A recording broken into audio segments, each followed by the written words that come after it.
வணக்கம் அனைவருக்கும். நான் உங்கள் ஜோதிடர் செல்வம். நம்ம 12 ராசிகள் பற்றின பலன்களை 12 ராசிகளையும் 12 பாவமாக பிரிக்கும் போது பலன்கள் எப்படி வெளிப்படும் அப்படிங்கிறத பார்த்துக்கிட்டு இருக்கோம். இதில் லாஸ்ட் வீடியோவில் மேஷ லக்னம் பார்த்தோம். அந்த மேஷம் 2ஆம் வீடாக மாறும் பொழுது பலன்கள் என்ன மாதிரி இருக்கும்? ஒரு ஜாதகர் மேஷ ராசியை 2ஆம் பாவமாக கொண்டால் என்ன மாதிரியான பலன்களை அவர் அனுபவிப்பார் அப்படிங்கிறத இந்த வீடியோவில் பார்க்க போகிறோம். இந்த வீடியோ உங்களுக்கு பயனுள்ளதாக இருந்துச்சு அப்படின்னு நம்பினீங்கன்னா வீடியோவுக்கு ஒரு லைக் பண்ணி, இந்த வீடியோ யாருக்கு பயனுள்ளதாக இருக்கும்னு நினைக்கிறீங்களோ அவங்களுக்கு இந்த வீடியோவை ஷேர் பண்ணி நம்ம சேனலை சப்ஸ்கிரைப் பண்ணி சப்போர்ட் பண்ணுவீங்க அப்படின்னு நம்புகிறேன். இப்போது மேஷ ராசி, இந்த மேஷ ராசி அப்படிங்கிறது ஒரு பயனற்ற ராசிங்க.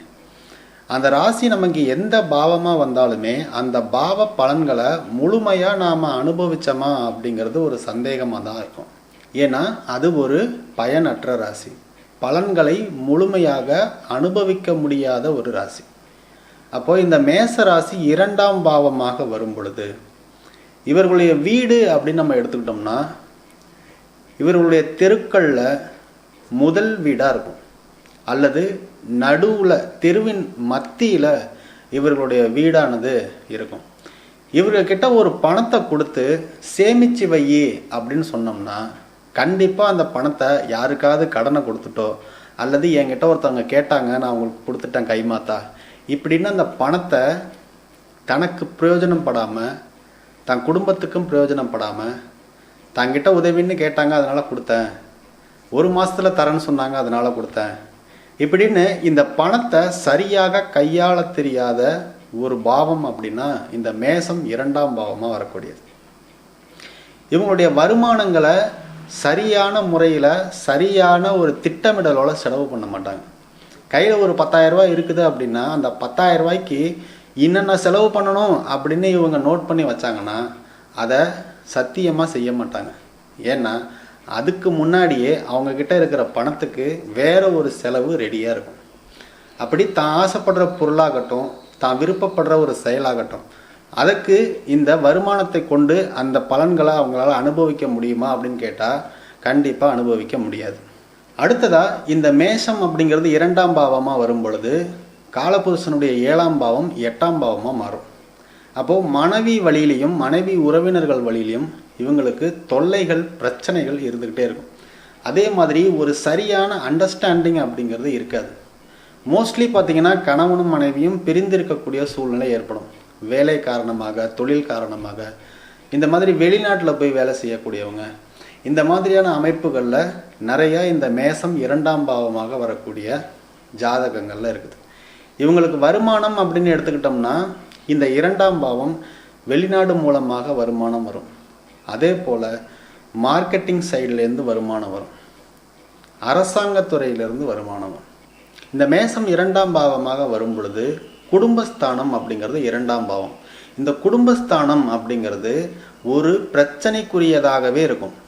இந்த குடும்பத்தால் அவருக்கு ஏதாவது ஒரு பிரயோஜனம் இருக்கா அப்படின்னு கேட்டிங்கன்னா கண்டிப்பாக இருக்காது. இந்த குடும்பத்துக்காக உழைச்சி கொடுத்துக்கிட்டே இருக்கணும், சம்பாரித்து கொடுத்துக்கிட்டே இருக்கணும் அப்படிங்கிறது மட்டும்தான் இவருடைய வேலையாக இருக்குமே தவிர இந்த குடும்பம் திருப்பி அவருக்கு ஏதாவது செஞ்சுதா அப்படின்னு பார்த்தீங்கன்னா கண்டிப்பாக இருக்காது. அடுத்ததாக இவங்களுடைய வருமானத்தை கடன் கொடுப்பாங்கன்னு சொன்னேன். சரிங்க சார், நான் கடன் கொடுத்தா எனக்கு திரும்பி வருமா அப்படின்னு கேட்டிங்கன்னா கட்டாயம் அது திரும்பி வராது. ஏன் சொல்லுங்கள்? ஏன்னா இந்த 2ஆம் பாவம் அப்படிங்கிறது பிரயோஜனமற்ற பாவம். இந்த 2ஆம் பாவத்துக்கு 6ஆம் பாவம் தான் கடன். அந்த 6ஆம் பாவம் அப்படிங்கிறது சிம்ம வீடாக வரும். அந்த சிம்ம வீடு இயங்காத ஒரு வீடு. அதாவது பலனை தன்னுக்கிட்டே தான் வச்சுருக்குமே தவிர தான் போய் அந்த பலன்களை எடுத்துகிட்டு வரணுமே தவிர சிம்மம் அப்படிங்கிற பாவம் நமக்கு எந்த பாவமாக வருகிறதோ அந்த பாவத்தின் பலன்களை தேடி நாம தான் போகணுமே தவிர அந்த பலன் தானாக நமக்கு வராது. அப்போ கடன் கொடுத்தோம் அப்படின்னா திரும்பி வருமா? கட்டாயம் வராது. அதே போல் இவங்க நிறையா சீட்டில் பணத்தை போட்டு ஏமாறுறதையும் பார்க்க முடியுது. நகை சீட்டு போட்டால் அதை சரியாக கட்டுறது கிடையாது, விட்டுறது.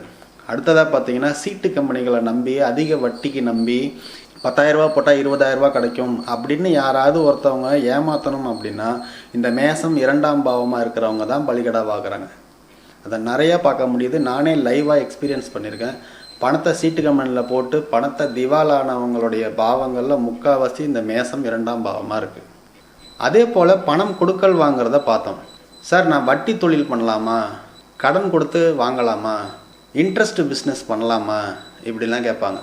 இந்த வருமானம் அப்படிங்கிற 2ஆம் பாவம் மேஷமாக இருக்கிறதுனால வருமானம் அப்படிங்கிறது பிரயோஜனம் இல்லாத ஒரு விஷயமா போயிடும். அப்போது இவங்க வட்டி தொழில் அப்படின்னு பண்ணி முதலீடை போட்டு கொடுத்த பணத்தெல்லாம் திருப்பி வாங்க முடியாமல் ரொம்பவே கஷ்டப்பட்டு அந்த தொழிலே வேணாம் அப்படின்னு சொல்லிட்டு விட்டுட்டு வரவங்களையும் நிறைய பார்க்க முடியுது. அப்போது இந்த மேசம் 2ஆம் பாவமாக வரவங்க வட்டி தொழில் அப்படிங்கிறது இவங்களுக்கு சூட்டபுளான பிஸ்னஸ் கிடையாது.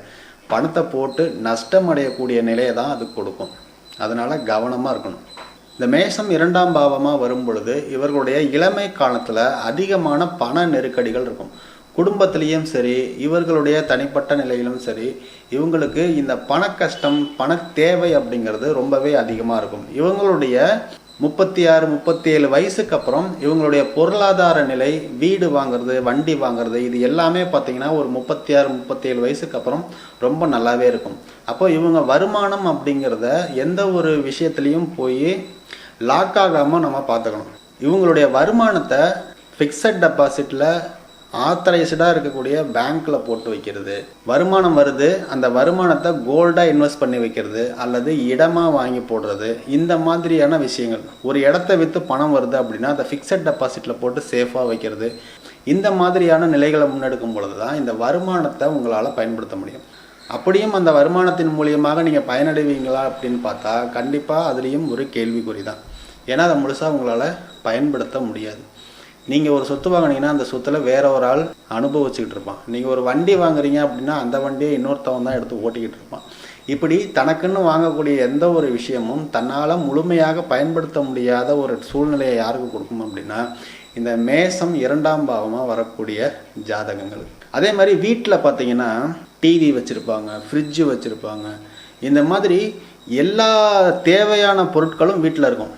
ஆனால் மேற்கொண்டு அந்த ஆடம்பர செலவு பண்ணுறதுல இந்த மேசம் 2ஆம் பாவமாக வரக்கூடிய ஜாதகங்களை அடிச்சுக்கவே முடியாது. ஏன் வாங்குகிறோம், எதுக்கு வாங்குகிறோம் அப்படிங்கிற எந்த ஒரு முன்னேற்பாடும் தெரியாமல் ஆடம்பரத்துக்காகவும் ஆடம்பர பொருட்களுக்காகவும் நிறைய விரயம் பண்ணுறது இந்த மேசம் 2ஆம் பாவமாக வரக்கூடிய ஜாதகங்கள். அதே போல் இந்த மேசம் 2ஆம் பாவமாக வரக்கூடியவங்களுக்கு பூர்வீக சொத்து சார்ந்த விஷயங்களில் ஒரு சிக்கல் எப்பயுமே இருந்துக்கிட்டே இருக்கும். பத்திரம் இல்லாமல் இருக்கிறது, பத்திரம் மூலியமாக ஏதாவது பிரச்சனைகள் வருது, அல்லது வீட்டு மேலே யாராவது கேஸ் கொடுக்கறது, இந்த மாதிரி பூர்வீக சொத்து சார்ந்த ஏதாவது ஒரு சிக்கல் இவங்களுக்கு இருந்துக்கிட்டே இருக்கும். பூர்வீக சொத்து கிடைக்குமா அப்படின்னு பார்த்தா இந்த பூர்வீக சொத்து கிடைக்கிறதுலையும் இந்த மேசம் 2ஆம் பாவமாக வரக்கூடிய ஜாதகங்களுக்கு சிக்கல் தான். ஏன்னா 5ஆம் பாவமாக வரக்கூடியது தான் பூர்வீக சொத்தை சொல்லும். இவங்களுக்கு 5ஆம் பாவமாக வரக்கூடியது கடக வீடாக இருக்கும். அந்த கடக வீடே ஒரு நிலை இல்லாத வீடு. வடிவேலுடைய காமெடியில் சொல்கிற மாதிரி வரும் ஆனால் வராது அப்படிங்கிற மாதிரி தான் இவங்களுடைய பூர்வீக சொத்து சார்ந்த விஷயங்களில் இவங்களுக்கு இந்த மாதிரியான பலன்கள் தான் நடந்துக்கிட்டு இருக்கும். அதே போல் இந்த மேசம் 2ஆம் பாவமாக வரக்கூடிய ஜாதகங்களுக்கு பேச்சு திறமை அப்படிங்கிறது ரொம்பவே சூப்பராக இருக்கும். ஏன்னா இவங்க ஒரு காரியத்துக்காக பேச போகிறாங்க அல்லது தொழில் நிமித்தமாக வேலை நிமித்தமாக ஒரு மார்க்கெட்டிங் செய்யணும் அப்படின்னா இவங்கள மாதிரி மார்க்கெட்டிங் பண்ணி அந்த விஷயத்தை செய்ய வைக்க யாராலையுமே முடியாது. அந்த அளவுக்கு பேச்சு திறமை உடையவங்க. அதாவது இவங்க பேசுகிறத உண்மைன்னு நம்பக்கூடிய ஆட்கள் ஏராளமான பேர். இவங்க பொய் சொல்கிறாங்களா அல்லது உண்மை சொல்கிறாங்களா அப்படிங்கிறத கண்டுபிடிக்கிறது எதிரில் இருக்கிறவங்களுக்கு ரொம்பவே கஷ்டம். அந்த அளவுக்கு திறமையாக பேசக்கூடியவங்க இந்த மேசம் 2ஆம் பாவமாக வரக்கூடியவங்க. இந்த மேசம் 2ஆம் பாவமாக வரக்கூடிய ஜாதகங்களுக்கு நான் சொல்ல விரும்புகிறது என்ன அப்படின்னு கேட்டிங்கன்னா, நம்ம யாருக்கும் எந்த வாக்கும் கொடுக்கக்கூடாது. அதே போல் வருமானத்தை சரியான முறையில் செலவு பண்ணி சரியான முறையில் அதை இன்வெஸ்ட் பண்ணணும். 3வது யாருக்கும் கடன் கொடுக்கவே கூடாது. 4வதாக சொல்ல விரும்புகிறது என்ன அப்படின்னா, வீடு வாங்கணும், வண்டி வாங்கணும், சொத்து வாங்கணும், நிலம் வாங்கணும் அப்படிங்கிற கனவும் ஆசையும் இருக்குது அப்படின்னா அதுக்கான சரியான திட்டமிடல் வேணும். உங்ககிட்ட பணம் இருக்குது, சரியான இடம் இருக்குது அப்படின்னா அதை எந்தவித தாமதமும் இல்லாமல் எப்போ நீங்கள் உடனே அதுக்கான வேலைகளை ஆரம்பிக்கிறீங்களோ அப்போ தான் உங்களுக்கான பலன்கள் அப்படிங்கிறது உடனே கிடைக்கும். இல்லைனா ஏதாவது ஒரு காரணம் சொல்லி அது தள்ளி போய்கிட்டே தான் இருக்கும். அதே போல் நீங்கள் சீட்டு, எம்எல்எம், ஷேர் மார்க்கெட் இந்த மாதிரியான விஷயங்களில் ஈடுபடவே கூடாது. அந்த மாதிரி ஈடுபட்டீங்க அப்படின்னா கண்டிப்பாக அதில் பெரிய நஷ்டம் உங்களுக்கு காத்திருக்கு. நகைகளில் இன்வெஸ்ட் பண்ணுங்கள், இடத்துல இன்வெஸ்ட் பண்ணுங்கள். இடம் விற்று பணம் ஏதாவது வருது அப்படின்னா பேங்க்கில் டெபாசிட் பண்ணி அதை சேஃப்டியாக வச்சுக்கோங்க. பணத்தை முழுக்க முழுக்க ரொம்ப கேர்லெஸ்ஸாக ஹேண்டில் பண்ணுறது இந்த மேசம் 2ஆம் பாவமாக வரக்கூடிய ஜாதகங்கள். அதனால் பணத்தை சரியாக நீங்கள் நிர்வகிச்சிட்டிங்க அப்படின்னா உங்களுடைய தலையெழுத்தே மாறும் அப்படிங்கிறத சொல்லி இந்த வீடியோ எப்படி இருந்துச்சு அப்படிங்கிறத மறக்காமல் கீழே கமெண்ட் பண்ணுங்கள். வீடியோ பிடிச்சிருந்துச்சுன்னா லைக் பண்ணுங்கள். நம்ம சேனலை சப்ஸ்கிரைப் பண்ணி சப்போர்ட் பண்ணுங்கள். மீண்டும் அடுத்த வீடியோவில் சந்திக்கலாம். நன்றி, வணக்கம்.